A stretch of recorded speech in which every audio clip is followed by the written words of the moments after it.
Hi, we are Team 14343 Escape Velocity from Bellevue, Washington. We qualified to roles as the winning alliance partner. Hi, I'm Anais, and I'm on the mechanical sub-team. Hi, I'm Alan, and I'm also on the mechanical sub-team. Hi, I'm William, and I'm on the programming sub-team. Hi, I'm Aryan. I am a rookie member.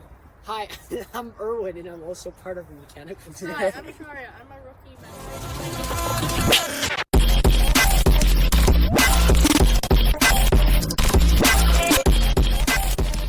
So, it's so glad to meet all of you today, and I want to learn about your robot.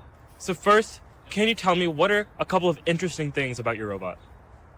So one of the interesting things on our robot is our linkage-driven pivoting slides, which, as you can see, uses linkage with these Viper slides driving this linkage bar, which allows the slides to pivot with these Viper slides.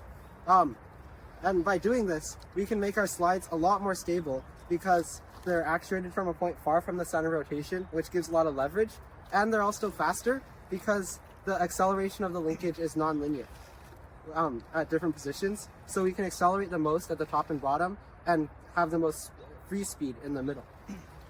Wow, that's really cool. Another great thing I've seen on your robot is those cool things. Are those used for your hang? Yeah, so early in the season, we were unsure of whether or not we were going to pursue a level 3 hang or not, but we realized that we could reuse our drive-based motors for a level 3 hang, which is why we opted for a PTO power takeoff mechanism to redirect power for a level 3 hang, and we use these hooks to spring up and go. Wait, can we yeah?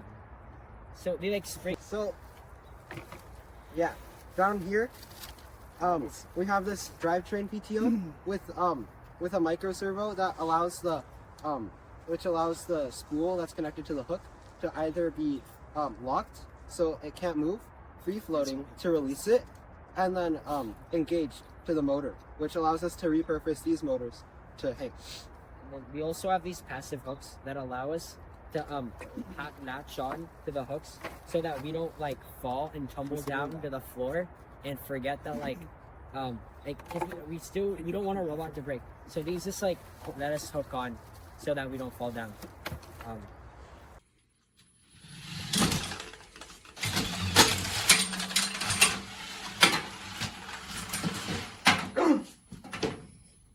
Catch it. Yeah. That's really cool. Another crazy thing that I saw is that from League 1 to all the way to the state championships, you guys have a crazy cool intake. And at the state championship, it was going crazy fast. Can you guys tell me more about how it changed over time and how it became so good? Yeah, so our active claw intake design, it started off life as this 4-wheeled intake design, but it was really big and couldn't pick up samples from the submersible. That's why we switched it to this. It's much more compact because it can open and close, and also because it can open and close, and because of these wheels on the ends, it has just as wide margin for error as our old, much larger design. Also, as our intake was still relatively large, we also have this not an apple, but we have a sub-clearing mechanism that allows us to push samples out of the way during both autonomous and teleop. But during autonomous, you only use one, not both, because it's pretty Apple.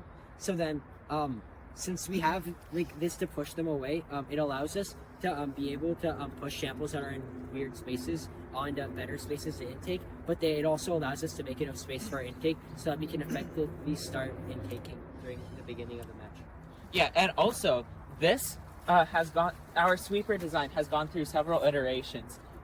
It used to be we only had one of these arms, but we tried two and that didn't work better until we had the idea to tie a string between the two.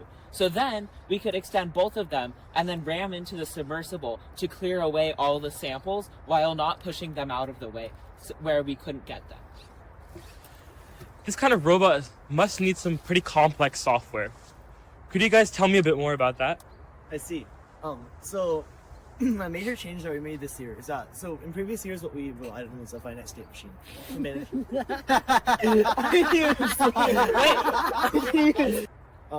So during our autonomous routine, we use OpenCV to detect our samples, and then that's allowed us to have a pretty consistent 67-piece sample autonomous, which has been pretty significant. We have a camera mounted on the intake, and it's a fisheye lens, which allows us to run like closed loop control and like target pieces.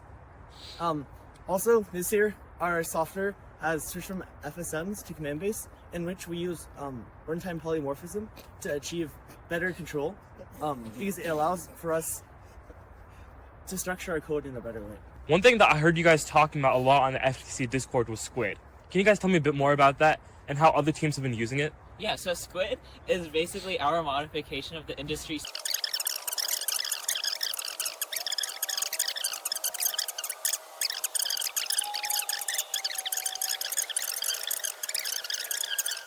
So can any of you guys tell me about your favorite part of the robot? My favorite part of the robot, I'd have to say is our level 3 hang mechanism, which I think is really cool.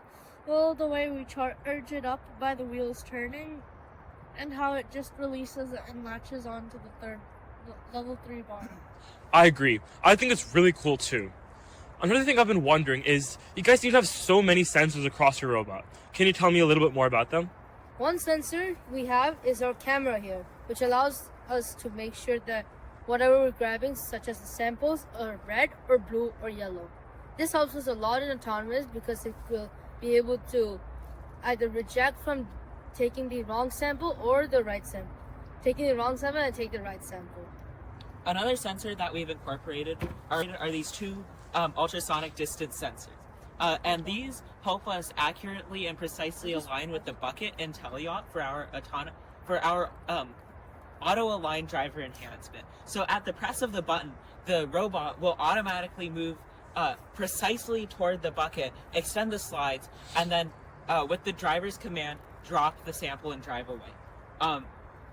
And the way these help is they can detect the walls and more precisely than the odometry and without drift, they can tell us where we are relative to the bucket. Another sensor we use is our optoreflectors here on our claw. We created a custom PCB for this, which allows us to compactly wire LEDs and these two optoreflectors onto the claw, which allow us to just detect the presence of a sample at all. And a fun fact about this is that on the PCB is written the lyrics to a popular song that some of you may know, which is called "Thick of It." We also have a cover too, which is found on our YouTube channel, Yes. called Yes. Where the Apples Grow, and as you How can the see, apples grow. How the apples grow, and as you can see, the apples haven't grown here. It's Because about they're to go kind of- platinum, by the way. Yeah, It's too cool. yeah. And eat your apples daily. Okay. I'm in the thick of it. Everybody knows. Okay. And we wanted to say thank you to our sponsors, Microsoft, GH Labs, Fabworks, and Polymaker. Thank you so much for everything. I live in Puyallup, farming every day. They know me where it rains, I from apples daily. I don't know nothing about no citrus, I from apples. 40-something milli apples farmed every day. I'm on my farm farming all the time. I knocked them down, they fell into the basket. I went from apple farm straight out to sold out farmers markets. They say my apples suck, but trust I'm ready for the war. Whoa, this is how the apples grow. Whoa, I guess this is how the apples grow. I live in Puyallup, farming every day. They know me where it rains, I from apples daily. I don't know nothing about no citrus, I from apples. 40-something milli apples farmed every day. From the seed to the tree, to the fruit, to the juice. Where's my farm? In Puyallup, all his apples where I farm. See, I believe that if I see it on my tree, break all the branches cause I'm reaching for the apple. Whoa, this is how the apples grow. Whoa, I guess this is how the apples grow. I live in Puyallup, farming every day. They know me where it rains, I from apples daily. I don't know nothing about no citrus, I from apples. 40-something milli apples farmed every day. Out at Puyallup, I'm just cruising on I-5. I plant the seed, let them grow, the apples mold. My apple seeds grow in the sun, I need them all. My life is hard, I grew the tree, I made them grow. Hey, ain't nobody gonna water them, and they will go bad too.